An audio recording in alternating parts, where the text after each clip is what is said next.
depan itu dari kecil tuh udah nampak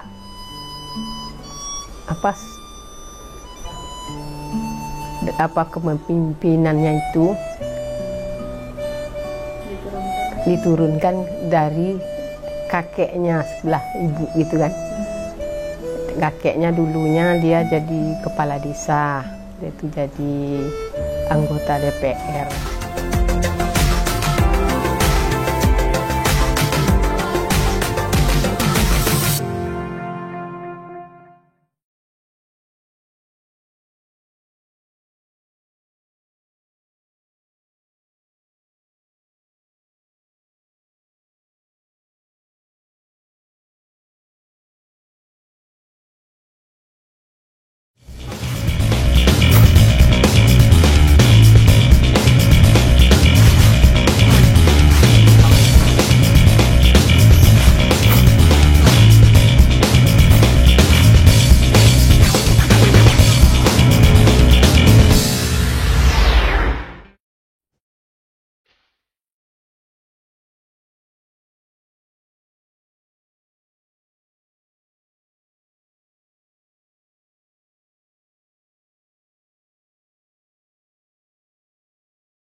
Sosok jejak tokoh pada episode kali ini adalah Bapak Ivan Wirata yang dulunya menjabat sebagai Kepala Dinas PU Provinsi Jambi.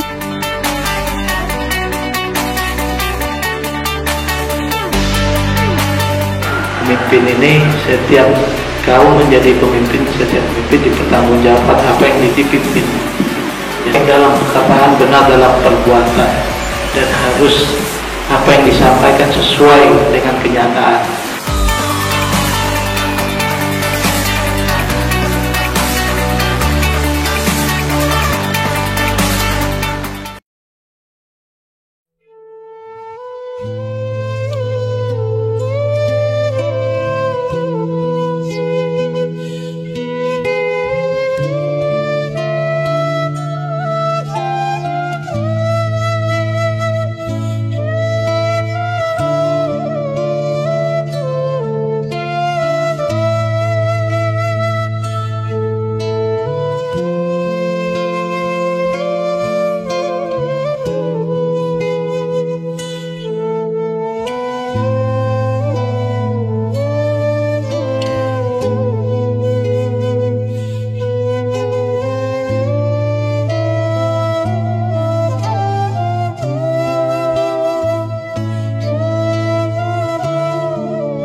Pemimpin ini setiap kau menjadi pemimpin, setiap pemimpin dipertanggungjawabkan apa yang dipimpin. Jadi kalau apalagi saya dari masjid ke masjid, baik dalam perkataan benar dalam perbuatan, dan harus apa yang disampaikan sesuai dengan kenyataan.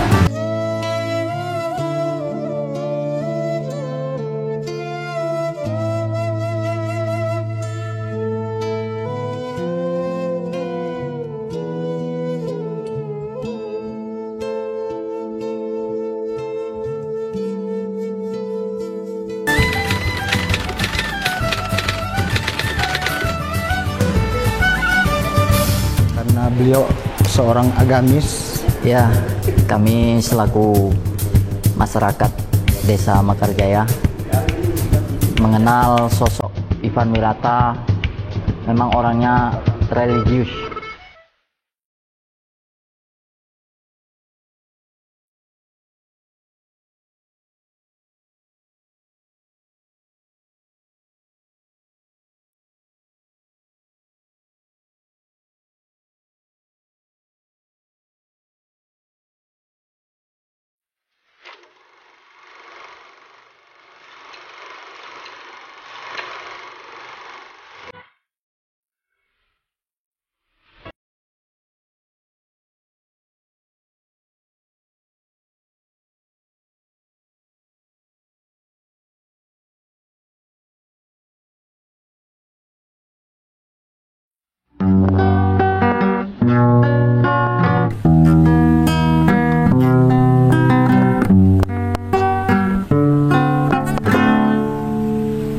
Tuhan, terlalu cepat semua. Kau panggil satu-satunya yang tersisa, proklamator tercinta. Jujur, lugu dan bijaksana, mengerti apa yang terlintas dalam jiwa rakyat Indonesia. Hujan air mata dari pelosok negeri saat melepas engkau pergi. Berjuta kepala tertunduk haru, terlintas nama seorang sahabat yang tak terlepas dari namamu. Terbayang baktimu, terbayang jasamu, terbayang jelas jiwa sederhanamu. Manisan bangga berkapal dosa dari kami yang merindukan orang sepertimu.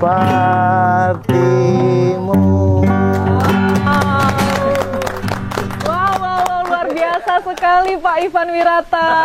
Itu tadi judul lagunya apa Pak? Itu kayaknya udah zaman-zaman dahulu kala ya? Iya, jadi kenapa saya artinya kenapa saya lakukan ini lagu dari Iwan Fals. Ya. Judulnya Proklamator. Proklamator. Bung Hatta.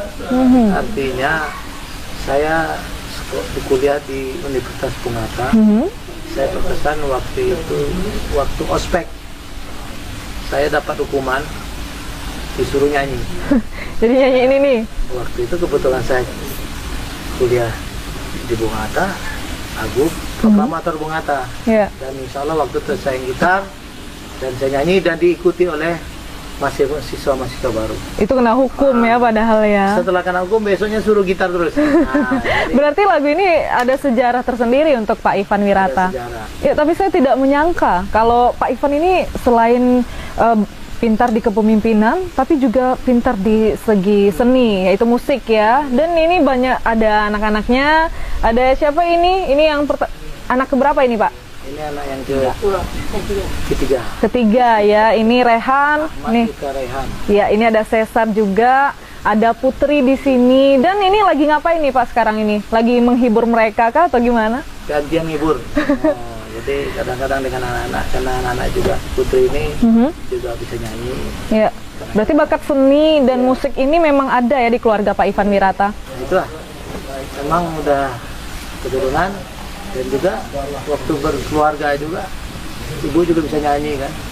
Nyanyi ya, makanya nurun ke anak-anaknya ya. Nah, dan anak-anak juga si Rido main drum itu umur 6 ya SD dia udah bisa main drum. Si Rido yang pertama. Iya. Berarti Bapak tidak membatasi untuk anak-anak nih berkreativitas, didukung ya. Asal jangan hati-hati ke narkoba lah kan. Nah, itu yang jangan sampai lebih baik didukung. Kita monitor. Didukung di hal yang positif. Dan Rido juga itu DJ juga bisa.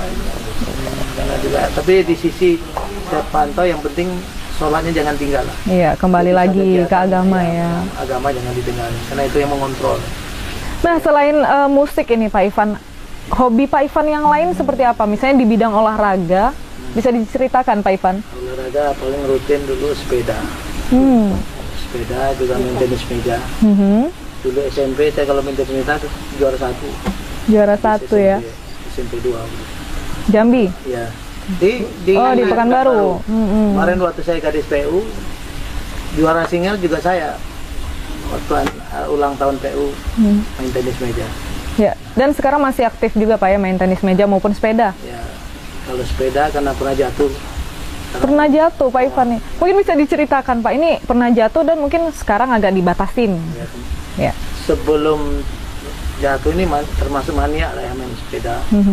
Kadang-kadang sampai ke Duri main sepeda pagi-pagi. Kadang-kadang nyonya pun ikutan marah, juga. Takut kecelakaan dan lain-lain. Tapi waktu itu nggak pernah masalah ya. Tapi waktu pagi kira-kira udah nyalonkan, udah sosialisasi loh. Iya. Waktu udah mulai sosialisasi ke masyarakat Muara Jambi, waktu itu pergi-pergi ya olahraga sepeda, naik sepeda, ya kira sampai di asrama haji tuh, Kota Baru, yang tali sepatu ini lepas, hasilnya tergulung tergulung ya di sepedanya, dinamo. Nggak bisa lagi ngayuh, tumbang langsung masuk parit, itu slogan itu hanya patah, jadi tangan kiri patah. Iya. Langsung masuk rumah sakit. Jadi nggak bisa lagi sekarang, Pak ya? Waktu itulah digantung lah sepeda itu, dan dilarang lagi, tidak boleh pakai bersepeda. Iya. Ya, posisi Iya, kita Pak Ivan. kalau bisa pindah ke ruangan dalam. Oh iya. Nah, mungkin berpinjang kita lebih apa lagi ya? Lebih intens lagi. Ayo silakan Pak Ivan. Ya. Kepemimpinannya itu diturunkan dari kakeknya sebelah ibu gitu kan. Ingin anaknya menjadi pemimpin yang baik gitu, yang jujur.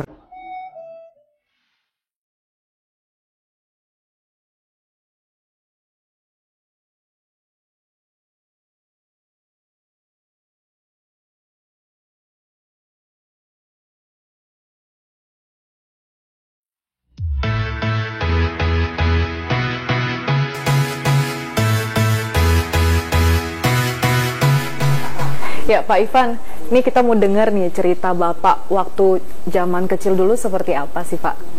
Anaknya nakal enggak atau penurut, patuh? Saya kadang-kadang kalau masa lalu ya sebenarnya masih lupa ya. Iya. Dan kalau waktu kecil yang jelas saya perintah orang tua, tidak pernah melawan. Berarti patuh ya Pak ya? Dan waktu kecil-kecil ya saya memang diajari untuk sholat 5 waktu itu jangan tinggal. Puasa itu waktu kelas ya TK itu umur 6 tahun itu udah dididik oleh ibu sama bapak tuh tidak boleh tinggal puasa, artinya dilatih ya. Mungkin waktu itu dikasih jajan lah 1 hari berapa itu. Berarti terus kalau puasa 1 hari dapat reward 100 lah, 100 rupiah dulu. 100 rupiah dulu. Jadi kalau gede ya Pak ya? Ya mengejar kalau 1 bulan itu 3.000 ya. Nah ini salah satu dipancing untuk supaya kita berpuasa juga begitu, sholat. Dan saya insya Allah dari kecil-kecil udah diajar bapak untuk sholat subuh di masjid dan juga dulu ikut madrasah. Iya. Dimana saya waktu di madrasah lomba sholat sering dapat juara 1. Iya. Dan madrasah dan SD juga selama kelas 1 sampai kelas 6 diantar bapak kalau ngambil rapor tuh udah yakin tuh ranking 1 gitu loh. Iya. Dan hasilnya memang ranking 1. Iya, ranking 1 dan waktu kecil dapat beasiswa waktu kelas 5 SD, kelas 6 SD. Nah, dan dapat beasiswa saya belikan sepeda. Nah, sepeda itulah merasa bangga dan beli gitar juga waktu itu. Iya. Jadi insya Allah saya selalu ingin tahu dan selalu belajar di tempat. Kadang-kadang teman-teman banyak ngumpul ke rumah untuk belajar kelompok. Iya. Itu loh.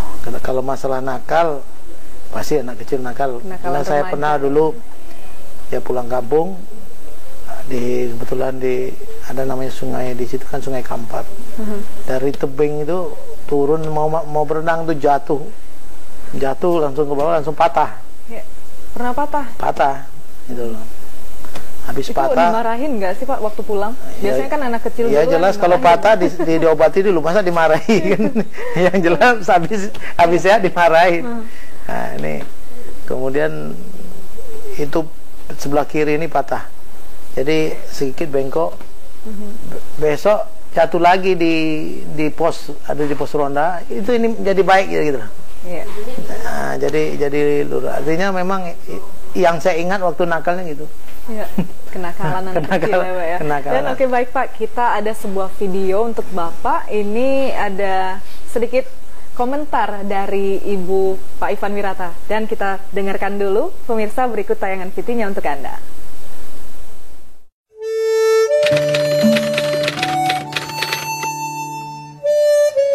Ivan itu dari kecil tuh udah nampak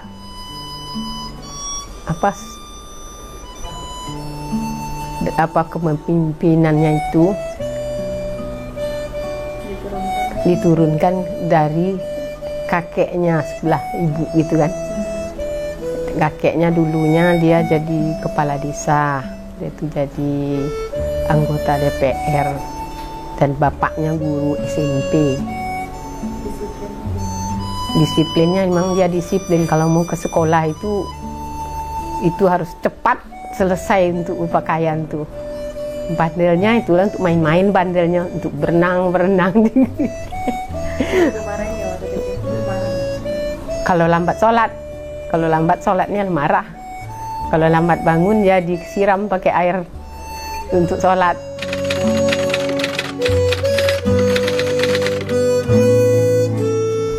Kalau ke masjid rajin dia. Kalau hari Jumat tuh dikasih duit untuk sedekah gitu. Pokoknya anak-anak saya itu semua dikasih duit untuk sedekah di masjid gitu kan. Dia memang orangnya patuh, tidak pernah melawan.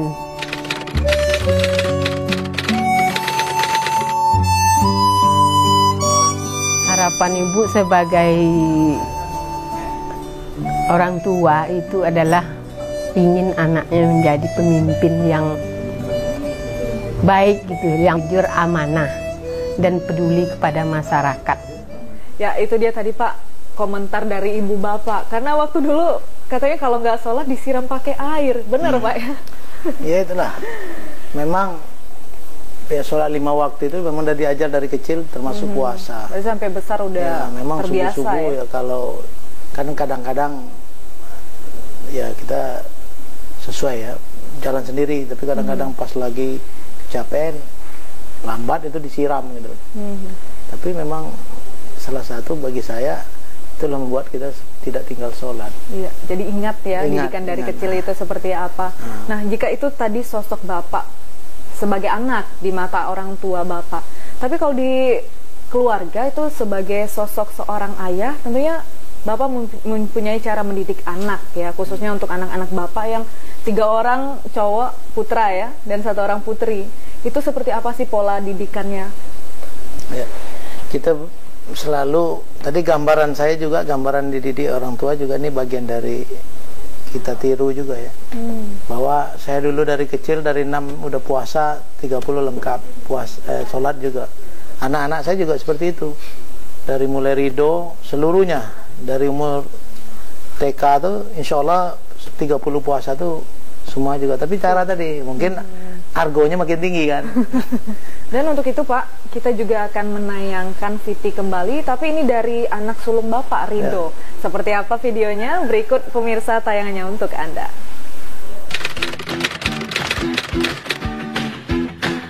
Seorang bapak itu tegas, apalagi kalau di rumah.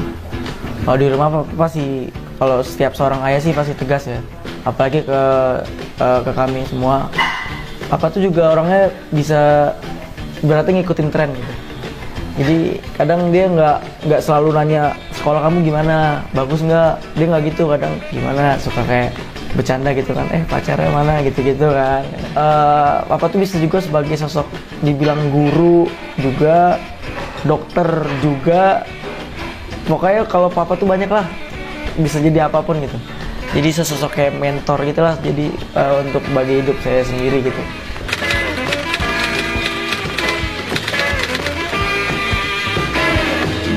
Jadi cuman pesannya buat papa, tetap amanah, tetap dalam satu niat papa dari awal.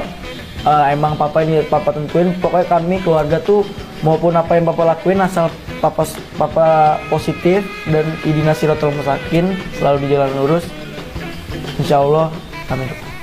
Ya Pak, itu tadi video dari Rido Pak ya, yang mengatakan ayahnya yang fleksibel, terus memiliki passion dan mengikuti tren yang makin maju aja. Nah, Kalau menurut Bapak, Ridho ini anaknya gimana sih Pak? Penurut atau gimana, Bangkang? Ya namanya anak laki-laki kan ada bangkang juga lah kan. Ya. Susah nggak sih, Tapi Pak? pada prinsipnya saya melihat anak saya selagi sholatnya tidak tinggal, bagi saya itu adalah salah satu komitmennya. Iya. Tapi kalau mulai sholatnya udah mulai kurang, ini bagi saya udah curiga sini. Baru saya ya bertanya-tanya lah. Nah, tapi insya Allah selagi masih istiqomah ini. Nah, kemudian memang masalah hobi Ridho ini, hobinya apa namanya, DJ nih. Seni ya? Nah, seni. Bisa dia main organ, bisa main drum. Jadi saya juga bisa main gitar.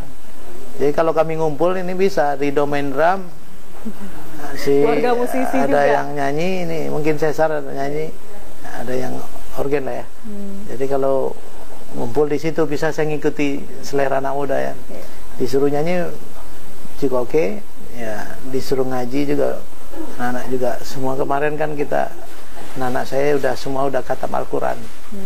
Artinya kita ya ini hiburan, artinya dunianya, artinya hiburan untuk membuat kita happy lah ya.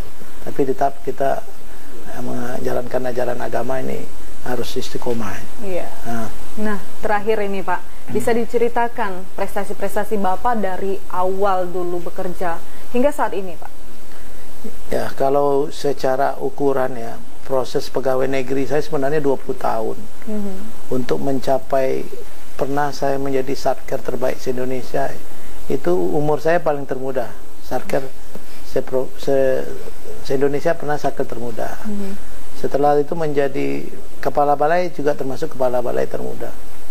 Dan kepala dinas waktu di umur 42 juga termasuk kepala dinas PU yang termuda. Ukuran kepala dinas PU provinsi lah ya. Nah, insya Allah saya bisa termuda, dan juga di satker dulu bisa mudah-mudahan dalam kerja tadi teamwork saya bisa dalam rangka manajemen itu tadi, planning, organization, controlling, ya pengawasan tadi ya.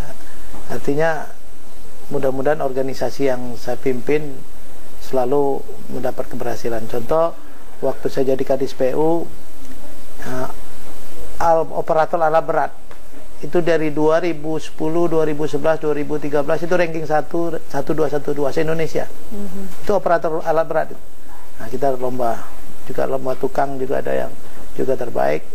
Dan di bidang pengujian kita mendapat akreditasi ISO. Ini waktu saya selalu mengenjot bahwa di mana tempat kita harus profesional gitu kan. Dan juga di bidang ke-PU-an waktu itu, waktu kami di Pak ABA perintah bagaimana kita bisa WTP. Itu aset PU hampir 3,2 triliun. Waktu saya sebagai kepala dinas mengenjot seluruh bidang, seluruh diinventarisasi, termasuk alat-alat berat kita suku cadang. Itu insya Allah terkejar WTP.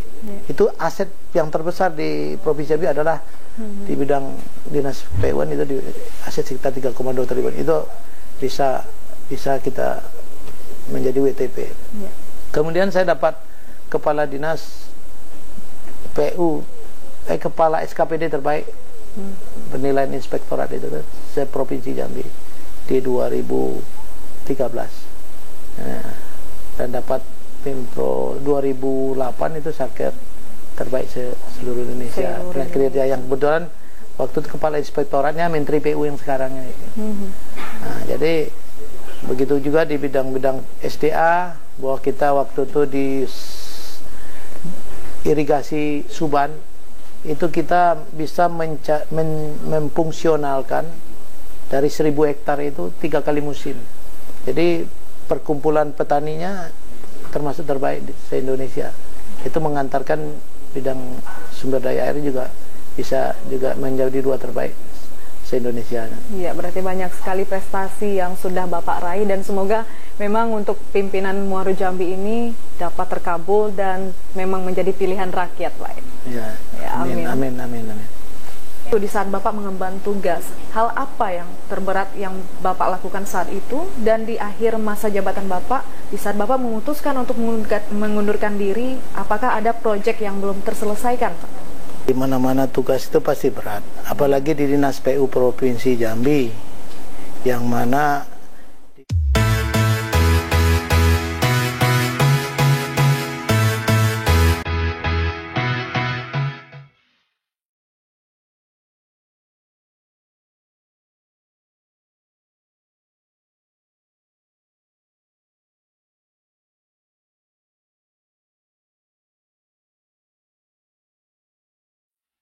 Ya, Pak Ivan, Anda sudah lama berkecimpung di dunia pemerintahan dan tentunya banyak hal-hal menarik yang ada, dan terakhir di Dinas PU Provinsi Jambi. Hal yang menarik yang tidak bisa Anda lupakan itu seperti apa? kalau masalah hal yang menarik, sesuatu perjalanan ya mulai dari kita jadi pegawai negeri, menjadi PNS, ini pasti ada lika-liku, senang, sulit, susah, tapi namanya tugas, diberi tugas, kita selalu amanah. Jadi saya memang berkarir di Menteri KPU-an ya, Menteri KPU-an, Kementerian PU, atau dulu Departemen Pekerjaan Umum, yang mana saya dimulai dari karir paling bawah, dari mulai pengawas sampai ke di atas pengawas itu koordinator pengawas, sampai ke TU, dan sampai juga ke menjadi Pimbapro, pimpinan bagian proyek, dan habis itu menjadi pimpinan proyek, jadi Satker, dan pernah menjadi kepala balai, dan terakhir waktu Pak ABA menjadi gubernur di 2010, saya diminta untuk menjadi Kepala Dinas PU Provinsi Jambi. Sebelum menjadi Kepala Dinas PU Provinsi Jambi, saya di Sekretaris Dinas PU. Ini kan Bapak dari bawah ya, sampai menjadi pucuk pimpinan di PU Provinsi. Kira-kira Bapak terbesit nggak sih bisa menjadi seperti itu? Dalam tergambar rasanya tidak ya. Nggak kepikiran seakan ya. Mimpi ya. Tapi ini memang melalui tahapan proses ya saya mencapai di Dinas PU. Tapi selalu dari dulu saya tidak pernah terlalu memimpi kalau tidak sesuai dengan kemampuan. Nah, dari proses ini saya insya Allah jenjang-jenjang yang mengikuti ini mungkin saya udah melalui tahapan. Nah, di waktu jadi Kepala Dinas PU Provinsi Jambi memang waktu itu sangat berat ya. Karena waktu itu Pak HBA mengatakan untuk visinya Jambi Emas, ekonomi maju, aman, adil, dan sejahtera. Ini kalau Pak HBA manggil ya Pak Ivan, bahwa menjadi Kepala Dinas PU ini sangat berat. Sangat berat Pak. Waktu itu tantangannya kondisi infrastruktur yang ada di Provinsi Jambi, prioritas itu di jalan ya. Kondisi keadaan posisi jalan aja waktu itu kondisi yang sangat mantap itu sangat sedikit. Sedangkan Pak ABA punya cita-cita dalam 5 tahun harus 75%.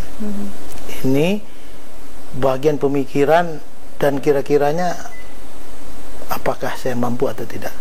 Apalagi saya mulai dari bidang pengairan ya. Saya menjadi Kepala Balai Wilayah Sungai, artinya di bidang pengairan. Di sini kita diminta prioritas di bidang Bina Marga. Tapi saya yakin tidak ada kata-kata yang tidak bisa selagi kita punya niat yang baik, kita punya organisasi bisa membuat itu baik. Ya, baiknya organisasi itu karena teamwork, tapi tidak baik organisasi karena pemimpin. Nah, jadi kitalah yang membuat teamwork ini menjadi baik.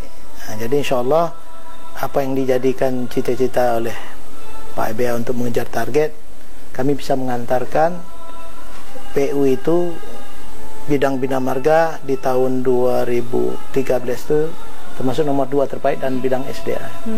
Nah, sampai di 2014 itu kita dapat penghargaan itu. Lantas sejauh itu di saat Bapak mengemban tugas, hal apa yang terberat yang Bapak lakukan saat itu, dan di akhir masa jabatan Bapak, di saat Bapak memutuskan untuk mengundurkan diri, apakah ada proyek yang belum terselesaikan, Pak?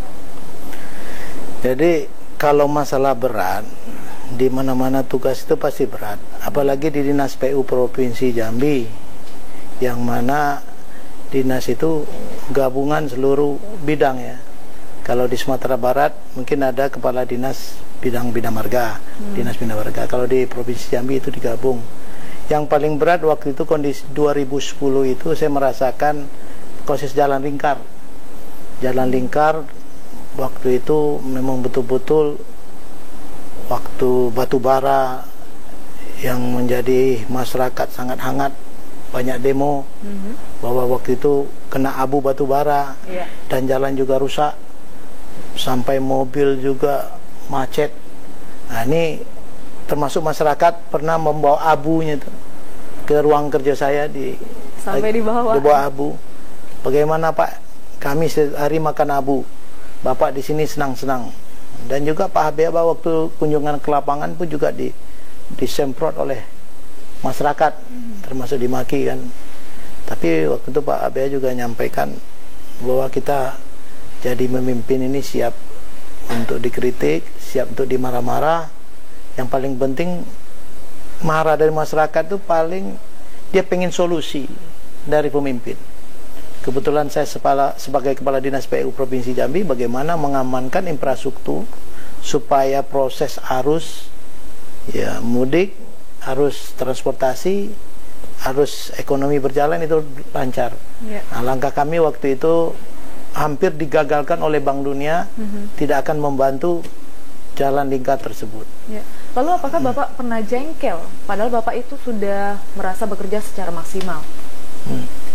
Ya kalau masalah jengkel itu, kalau jengkel enggak bisa karena ini amanah, tapi yang namanya kesal itu pasti ada. Nah, apapun kita harus bisa carikan solusi. Maka tadi saya jalan lingkar tadi, akhirnya kita dengan Pak ABA waktu itu ke Pak Menteri supaya anggaran untuk jalan lingkarnya harus tuntas, supaya ini lancar. Nah, insya Allah turun anggaran dari pusat dan itu ada konstruksi waktu itu rigid beton. Kita udah merasakan bahwa sekarang di jalan lingkar itu udah terselesaikan. Yang kemudian dulu dimungkinkan tidak selesai tapi nyatanya selesai. Itu salah satu. Setelah selesai itu yang pernah marah kepada kami itu yang antara abu yang marah-marah itu tidak pernah datang lagi tuh. Harusnya kan Pak, karena jalannya udah bagus, kami terima kasih. Nah ini kan, nah, inilah menjadi pemimpin atau menjadi ya tugas kita sebagai pelayan. Kita jangan banyak berharap untuk apa yang kita lakukan, kita ikhlaskan aja dan kita berserah kepada Allah. Allah lah yang tahu apa yang kita lakukan. Makanya jangan punya pamrih. Nah ini bekerja harus ikhlas. Ikhlas itu. Apalagi motonya PU itu bekerja keras, bergerak cepat, bertindak tepat. Harus bekerja keras. Tapi dalam rangka bekerja keras, bergerak juga cepat supaya tadi realisasinya bisa tercapai. Bekerja tepat, bertindak tepat. Nah, kalau tidak tepat itu masalah hukum. Nah inilah yang kami lakukan. Jadi kalau untuk bekerja keras, insya Allah saya menjadi Kepala Dinas PU, menjadi Kepala Balai, ini merupakan hal yang terbiasa kami lakukan. Ya. Dan pernah menyesal nggak sih Pak untuk memutuskan mengundurkan diri menjadi pimpinan PU Provinsi Jambi? Mengundurkan diri ini bukan dalam arti kata menyesal. Jadi perlu diketahui ini berproses. Saya memang setelah kan karir tadi ya ada jenjangan. Saya juga terpikir habis jadi kepala dinas PU ini, pertama kalau mengikuti kementerian menjadi direktur karena kita eselon 2A ya. Kalau di karir lain ke politik jadi bupati. Ini kan ada tangganya. Jadi saya berpikir berdasarkan mertua saya itu adalah bupati pertama Muara Jambi, Kabupaten Muara Jambi definitif. Ini merasakan, saya juga melihat waktu membantu Pak ABA selaku gubernur, saya pengen juga lah, pengen menjadi pemimpin orang nomor 1. Kalau di Dinas PU udah menjadi orang nomor 1 khusus di Dinas PU. Tapi saya pengen jadi pemimpin betul-betul nomor 1 kebijakan di tangan kita. Baik kebijakan itu baik untuk masyarakat, jelek kebijakan itu baru kebijakan kita yang membuat masyarakat jadi jelek. Nah, jadi saya berminat betul. Kenapa saya mengatakan bukan mengundur? Ya artinya bisa, saya pengen mencalonkan diri menjadi orang nomor 1 di Kabupaten Muara Jambi. Tapi saya tidak mau terjadi konflik interest. Ya. Saya jadi kepala dinas PU, tapi sambil-sambil saya pengen jadi bersosialisasi untuk kepentingan saya menjadi bupati di Muara Jambi. Tugas saya kepada Pak Gubernur artinya tidak loyal dong. Nah, makanya itu saya berpikir diskusi sama istri, diskusi sama ibu, diskusi sama seluruh keluarga, tokoh-tokoh. Saya punya niat, apalagi fondasi pertama itu mertua, pengen melanjutkan. Itulah kira-kira. Jadi dalam arti kata kalau menyesal artinya saya tidak serius dong, gitu loh. Makanya artinya yang segala saya putuskan itu semua ya kita beristikharah kepada Allah. Itulah keputusan yang terbaik saya ambil dengan memutuskan memundur. Dalam waktu pasca mundur langsung saya tunjukkan, saya bersosialisasi kepada masyarakat Kabupaten Muara Jambi. Itu tepatnya di bulan Agustus tahun 2014. Kurang lebih 2 tahun. 2 tahun. Ya. Artinya ya ada bahasa Pak Ab ya, memang ini adalah Arab ya, pepatah Arab, manjadah wajadah. Bagi yang bersungguh-sungguh dapat hasilnya. Kalau kita mengatakan bersungguh-sungguh, insya Allah dapat hasilnya. Nah itu baru aku yakin. Makanya kalau mau nyalonkan bupati betul-betul serius. Itu loh, menjadi orang nomor 1 itu. Itulah yang ya mungkin kenapa saya ambil keputusan untuk mundur tadi. Namun ini kan pilihan yang belum pasti dan belum tentu. Lantas apa yang menjadi keyakinan dari diri Bapak? Kalau masalah, makanya banyak yang mengatakan, Pak Menteri juga pernah menyampaikan, Pak Ipan, kenapa ambil yang tidak pasti, yang pasti insya Allah ditinggalkan. Saya jawab, saya pengen jihad Pak, saya pengen hijrah, saya pengen jadi orang nomor 1. Nah, kalau orang nomor 1 di kabupaten, artinya dengan nomor 1 tadi, baik yang saya lakukan berarti baik berbuat untuk masyarakat. Tidak baik berarti salah, saya yang jadi pemimpin yang salah. Ini berdasarkan ilmu yang saya dapat, rekam jejak yang saya punya, kemampuan saya akan saya implementasikan untuk rakyat Kabupaten Muara Jambi. Inilah sebuah cita-cita. Kenapa barang yang pasti ditinggalkan? Itu semua Allah. Kalau bicara hijrah, insya Allah kalau kita hakul yakin kita menjadi wajadah, insya Allah kita dapat. Contohnya kondisi sekarang elektabilitas saya dengan 2 tahun ini ya insya Allah paling tinggi ya. Nah ini salah satu prestasi. Yang ragu-ragu kan sampai sekarang kan juga belum tahu kan. Nah, makanya ragu-ragu nilainya juga kecil nanti elektabilitasnya. Nah, mudah-mudahan kita ini bukan artinya saya tidak mau sombong, tidak mau angkuh. Bicara tadi karena kesungguhan kerja saya insya Allah ini adalah sebuah hakul yakin. Mudah-mudahan Allah meridhoinya, rakyat juga menyayangi dan mencintainya itu. Jadi sosok Pak Ivan ini seperti apa? Ya awal saya kenal Pak Ivan itu kan dari apa kata orang itu mulanya biasa saja waktu itu. Kemudian kok sekarang bisa jadi direktur pemenang, tapi dia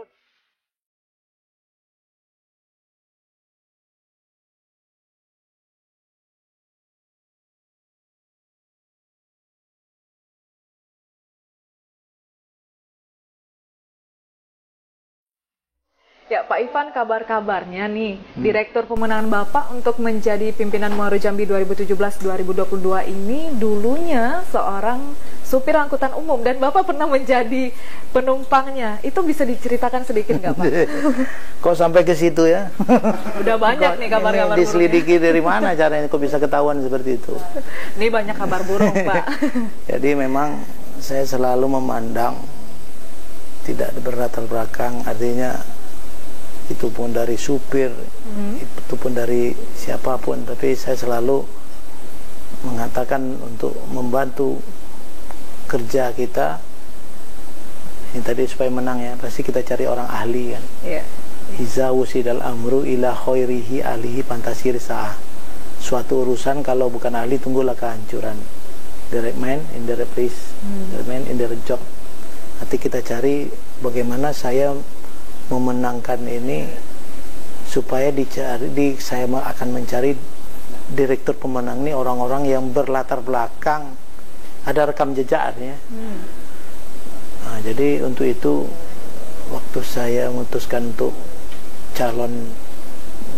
bakal calon ya Bupati Morbiji, saya carilah orang-orang yang bisa menjadi tim. Ya, kalau di komposisinya direktur pemenangan dan juga dibantu oleh koordinator wilayah, koordinator kecamatan, koordinator desa. Nah, kebetulan Pak, waktu saya lihat waktu pemenangan dari anggota DPR RI, siapa sih DPR RI yang berhasil itu? Kebetulan saya lihat waktu itu yang berhasil jadi DPR ada Pak Haji Bakri, dan kebetulan saya lihat Pak Haji Bakri diskusi siapa direktur pemenangannya. Dan saya tahu bahwa saya sebenarnya udah tahu Pak Nasir, tapi saya berkomunikasi juga dengan Pak Haji Bakri bagaimana pola pemenangan beliau. Saya lihat, saya kalau pola pemenangan dengan nomor piro wani piro mungkin tidak saya pakai, tapi saya lihat bahwa pola yang dilakukan Pak Haji Bakri ini adalah terstruktur, terstruktur rapi, sampai ya punya komponen-komponen sampai ke desa. Kebetulan direkturnya Pak Nasir. Waktu itu saya melalui ipar saya ya, bisa tidak panggil Pak Nasir untuk. Kemudian Pak Nasir juga ketemu dengan saya, tapi saya ingat Pak Nasir ini dulu bersejarah dengan saya kan, artinya ini suatu hal yang baik. Kenapa? Kalau saya pilih dia tadi bisa mengantar Pak Haji Bakri menjadi anggota DPR RI, dan dia kebetulan udah dekat awal ya, senasib sepenanggungannya udah tahu bahwa saya mulai pertama sekali jadi pengawas. Saya pengawas di proyek itu waktu itu di Lagan. Nah, kebetulan kan butuh, kadang-kadang saya pakai motor, kadang-kadang pakai oplet. Angkutan. Nah, kebetulan itu Pak Nasir ini bawa mobil ya, angkutan ke Sabak. Dan sampai Lagan ya, saya berhenti sampai Lagan. Selalu nyambung itu tuh. Nah, ini sejarahnya Pak Nasir ini. Itu perkenalan pertama kali ya. Ya, tapi dia mulai berangkat tuh dari depan puskesmas ya waktu itu, nggak puskesmas ngerti. Saya pagi-pagi nyamperin, kadang numpang. Nah, inilah. Kemudian kok sekarang bisa jadi direktur pemenang, tapi dia udah sekolah, udah sampai sarjana hukum kan. Nanti dan dasar itulah. Ini secara kebetulan dia ahli di bidang ya, artinya pekerja politik. Tapi latar belakangnya waktu itu pernah jadi supir saya. Ini kan secara kebetulan. Artinya saya yakin bahwa pasti beliau akan lebih loyal, akan lebih membuat ke saya itu karena punya hubungan emosional terdahulu. Iya. Nah, itu kira-kira. Dan di saat beliau tidak melakukan hal yang sesuai dengan yang Bapak inginkan, marah nggak sih Pak? Ya. Jadi kalau dalam bekerja itu ada dua. Ya. Pertama reward, yang kedua punishment. Kita selalu kalau kita punya planning, kalau organisasi itu kan ada planning, perencanaan, ada organisasi yang menjalankan, ada actuating, pelaksanaan, dan ada pengawasan. Nah, di pengawasan inilah kalau sesuai perencanaan dengan pelaksanaan baik, tidak berdeviasi nol, artinya kan terrealisasi. Ya namanya dalam rangka untuk membuat tim sukses ini banyak aja persoalan kan. Kadang-kadang ya contoh aja lah, tim-tim ini ya pertama dia mungkin karena mindset kami dalam pemenangan ini tidak bicara duit, tapi bicara kalau membantu Pak Ipan, mendukung Pak Ipan jangka panjang. Kami selalu bicara itu. Ini mungkin Pak Nasir banyak kendala-kendala yang mata duitan kan ada juga. Nah ini mungkin kadang-kadang tidak sesuai orang-orang, tapi itu sebagian kecil lah ya. Kalau sebagian yang Karena dia pernah dikasih PR waktu saya untuk menyusun tim pertama sekali, mampu enggak Pak Nasir dalam waktu pertama seminggu, mampu enggak mengumpulkan tim yang pernah dibentuk oleh Pak. Saya menguji kemampuan dia, menyusun sebanyak seluruh Kabupaten Muara Jambi dikumpulkan di asrama haji waktu itu. Itu rencana seminggu, tapi besoknya ini saya tidak mau 3 hari. Nah, ini PR. Pakai target. Ini saya disitulah mengukur kemampuan beliau. Karena kalau dalam waktu seminggu dipercepat 3 hari, nyatanya mampu. Mampu beliau. Mampu. Ya, dan Mampu. kita tahan dulu, Pak. Ya. Saya mendatangkan seseorang yang mungkin sangat luar biasa untuk Bapak. Kita sambut saja. Silakan masuk. Waduh. Ya, selamat datang Bang Nasir. Iya, selamat datang. Tadi di belakang mungkin sudah mendengarkan ya apa sih yang dikatakan Pak Ivan di sini, sedikit tentang Bang Nasir ya. Nah, kalau di mata Bang Nasir sendiri sosok Pak Ivan ini seperti apa? Ya, awal saya kenal Pak Ivan itu kan dari apa kata orang itu mulanya biasa saja waktu itu. Ya waktu itu jujur saya kan menghadiri pesta pernikahan Pak Ivan kan. Di situ mertua beliau kan tokoh masyarakat. Nah waktu itu tidak terjadi hal-hal biasa gitu kan. Nah tetapi lambat laun karena Pak Ivan ini tadi apa kerjanya itu pengawas di apa di Lagan. Nah kemudian terjadi komunikasi. Bisa tidak Pak Nasir kalau jam segini saya ikut mobil gitu kan. Nah akhirnya dari itu saya bilang, Pak apa harus dijemput atau gimana, karena ini kan bukan penumpang biasa yang naik di jalan, ini khusus gitu kan. Dulu harga minyak kan 700. Nah beliau memberikan itu lebih dari itu. Nah itu luar biasanya Pak Ivan ini, di tengah jalan saya tidak dipersoalkan untuk ngambil penumpang gitu kan. Nah ketika di Simpang Lagan turun, Pak Ivan juga tidak minta diantar gitu kan. Saya tuh tidak ada ingat itu yang kayak gini, tidak ada ingat. Dia ingat loh Bang Nasir. Itu luar biasa. Ini bikin terharu nih. Lanjut. Nah dari proses itu akhirnya kan sering kami berhubungan. Kemudian proses juga akhirnya apa Kecamatan Sekernan itu akhirnya berproses menjadi Kabupaten Muara Jambi di tahun 1999 ya. Nah, kemudian proses itu, kemudian mertua beliau juga ingin apa? Ikut pertamanya ikut memekarkan Kabupaten apa tadi? Batanghari menjadi Muara Jambi sebagai pendiri lah. Ya. Dan akhirnya mencalonkan juga untuk orang nomor 1 Gombrati. Nah, di sini kami ketemu lagi. Jodoh ya, ketemu terus.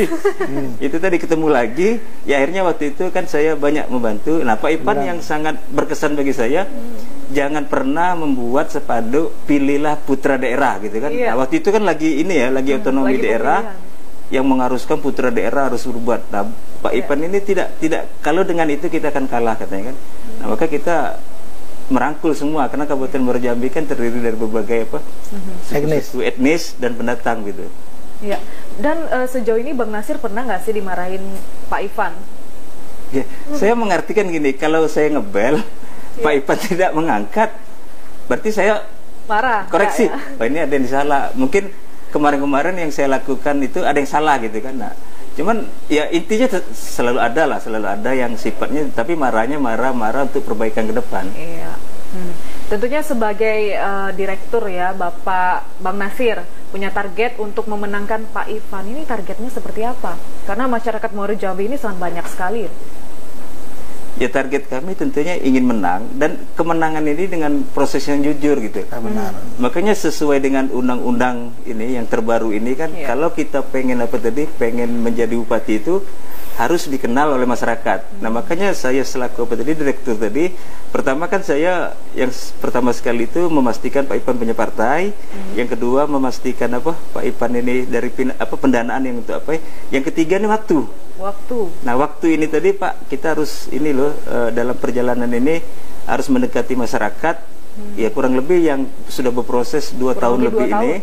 Tadi awalnya Pak Ivan menyerahkan ke tim gitu kan, sebelum ada sebelum ada undang-undang yang belum ada kepastian tadi, menyerahkan ke tim. Nah tiba-tiba kami dikontak lagi, ya sudah dengan kesediaan waktu saya ada, saya pun harus ikut turun ke desa-desa yang ada di Kabupaten Muara Jambi. Dan sejauh ini apakah ada rasa jengkel mungkin dengan perbuatan Pak Ivan terhadap Bapak, tingkah lakunya juga?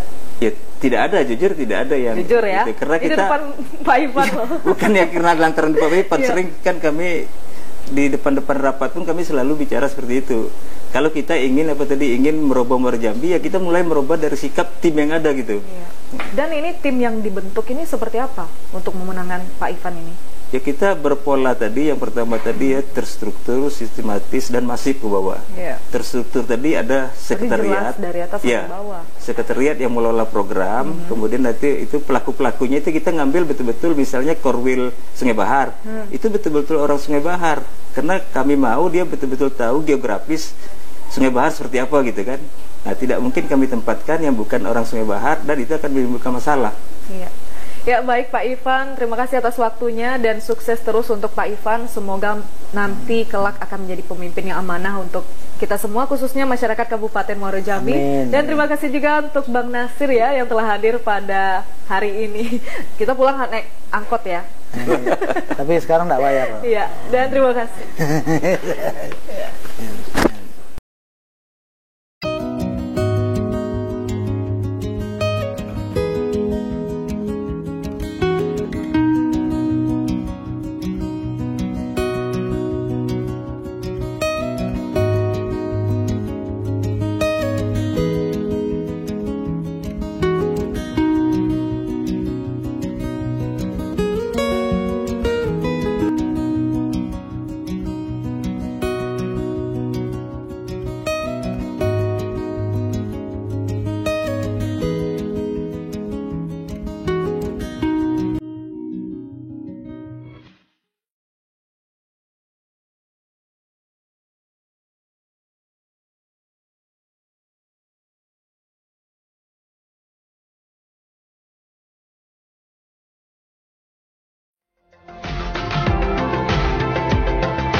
Ya pemirsa, Senin 9 September, 55 anggota DPRD Provinsi Jambi terpilih masa jabatan 2019-2024 resmi dilantik dan diambil sumpahnya.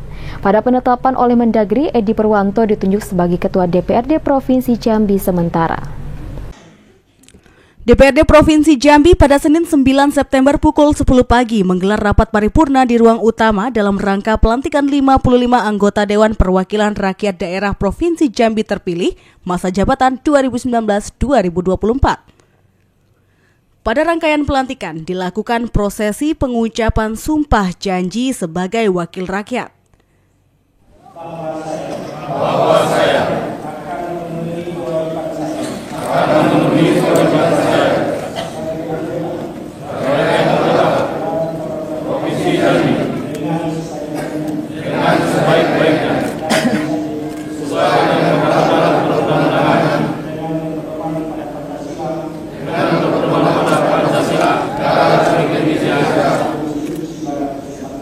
tahun 1945 bahwa saya dalam menjalankan kewajiban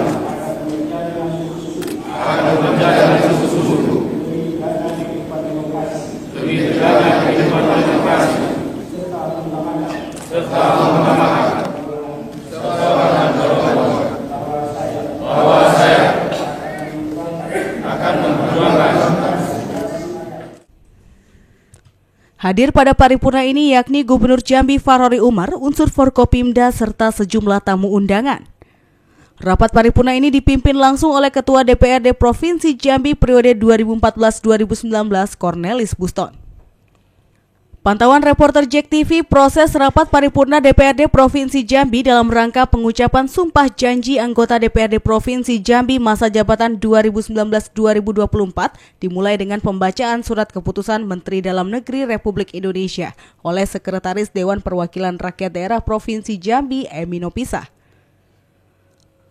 55 anggota DPRD Provinsi Jambi yang menjalani proses pelantikan sekaligus pengambilan sumpah janji sebagai berikut.